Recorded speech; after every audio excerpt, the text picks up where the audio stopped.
قربانی، اس کے پیچھے اللہ پاک کی حکمت کیا ہے؟ اگر اس بارے میں بھی کچھ مدنی پھول میں ارشاد۔ بنیادی طور پہ یہ ہے کہ ہمارے ہاں جو لفظ قربانی ہے وہ عام طور پہ جانور کی قربانی کے حوالے سے معروف ہے، اور اس کے ساتھ اگر ہم زیادہ نسبت کو جوڑتے ہیں تو جو حضرت اسماعیل علیہ السلام کی قربانی ہے کہ ایک انسان کی قربانی، تو یہ اس کے ساتھ جوڑ دی جاتی ہے۔ ورنہ اگر اس کو تھوڑا سا اس کو بیک گراؤنڈ کے اعتبار سے دیکھیں تو قربانی جو ہے وہ جیسے جانور کی ہے، اسی طرح انسان کی ہے اس کے اعتبار سے، اسی طرح مال کی ہے اس کے اعتبار سے، اسی طرح جذبات و خواہشات کی ہے اس کے اعتبار سے۔ واہ واہ واہ۔ تو یوں جو قربانی کا دائرہ ہے وہ بہت وسیع ہو جاتا ہے، اور اس کے پیچھے ہمارے دین کی بنیاد ہے وہ کیا ہے؟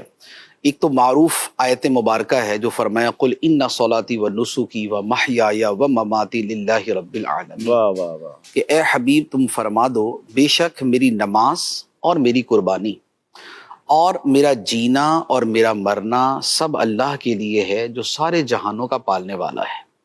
تو یہ آیت مبارکہ جو ہے یہ اس مفہوم میں ہے کہ بندہ مومن کی ساری زندگی ہی قربان ہے اللہ تعالیٰ کے احکام کے لیے اور اس کی رضا کے لیے۔ سبحان اللہ، سبحان تو اب جب زندگی اپنے جملہ لوازمات و مناسبات کے ساتھ قربان ہے تو اب اس سے پیچھے کوئی چیز باقی نہیں رہتی۔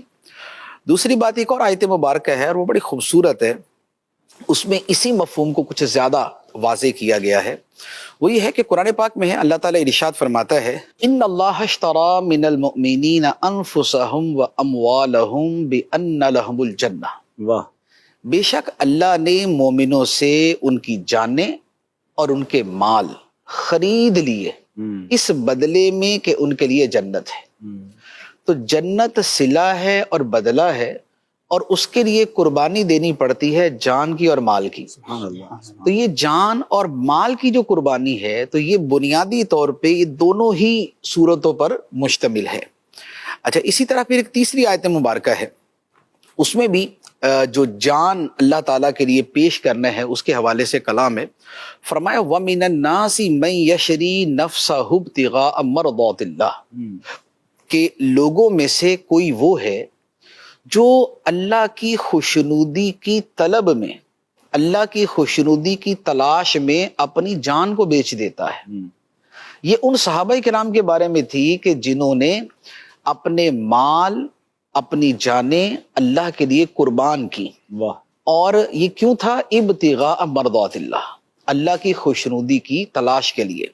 تو سب سے بنیادی چیز ہے خدا کو راضی کرنا، ٹھیک ہے، جو اصل الاصول ہے، جو تمام عبادتوں کی بنیاد ہے، جو تمام ریاضتوں کی بنیاد ہے، جو تمام مجاہدوں کا مقصد ہے، جو تمام قربانیوں کی حکمت ہے، وہ اللہ تعالیٰ کی رضا ہے۔ سبحان اللہ۔ اب وہ رضا جان کی قربانی کی صورت میں ہو، وہ مال کی قربانی کی صورت میں ہو، یا وہ کسی اور عبادت کی صورت میں ہو،